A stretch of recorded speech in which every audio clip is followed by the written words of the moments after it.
আসসালামু আলাইকুম। অনেক দিন পরে আবার নতুন করে একটা ভিডিও নিয়ে আসলাম।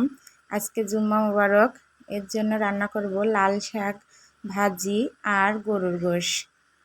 দেখেন আমি গরুর গোশগুলোকে কাটছি আর গল্প করছিলাম।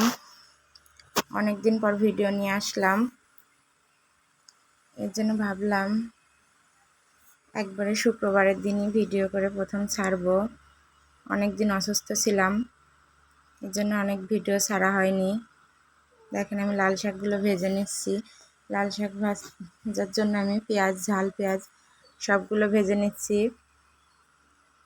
লাল শাক পেঁয়াজ ভাজতে ভাজতে আবার আমি মশলাটাও করে নিচ্ছিলাম। দেখেন লাল শাকটা দিয়ে দিলাম। আসলে অনেকদিন অসুস্থতার কারণে ভিডিও নিয়ে আসা হয়নি। আবার আপনাদের মাঝে নতুন নতুন ভিডিও নিয়ে আসবো।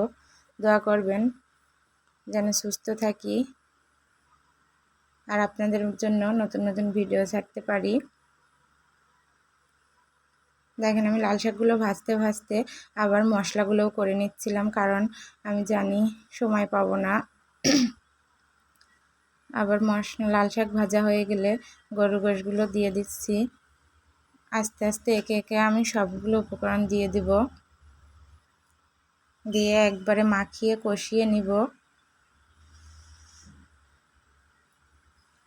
সব কিছু দিয়ে মাখিয়ে নিব। দেখেন আমি সব কিছু একসঙ্গে দিয়ে দিচ্ছি, একবারে মাখিয়ে গোশটা কষাবো। আসলে অনেক দিন ভিডিও করা হয়নি বলে অনেক পিছিয়ে গেছি।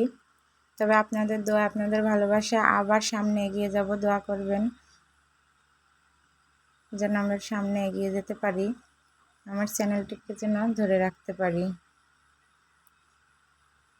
দেখেন আমি গরুর গোশটা কত সুন্দর করে মাখাচ্ছি, কারণ গরুর গোশটা যত মাখাবেন, যত মশলা দিয়ে মাখিয়ে রাখা যাবে ততই ভালো লাগবে। এর জন্য আমি গোশটা কিছুক্ষণ মাখিয়ে রাখছিলাম। এবারে আমি চুলায় জাল ধরিয়ে দেব। দেখেন আমার গরুর গোশটা রান্না করছি। আসলে শুক্রবারের একটা দিন, গরুর গোশ না হলে মনে হয় না যেন কিছু খাচ্ছি, কারণ শুক্রবারের দিন স্পেশাল কিছু একটা হতেই হবে। আমরা মধ্যবিত্ত সব সময় গোশত খেতে পারি না, এর জন্য তারপরে চেষ্টা করি শুক্রবারের দিনটা যেন একটু অন্যরকম কোনো কিছু থাকে। দেখেন গোশের মধ্যে আমার গোশটা কষানো হয়ে গেল বলে আবার আলু ঢেলে দিলাম, কারণ আলু ছাড়া আমার মেয়েটা কোনো গোশ রান্না খাবে না। এটাই আজকে আমাদের দুপুরের খাবার। ভালো থাকবেন।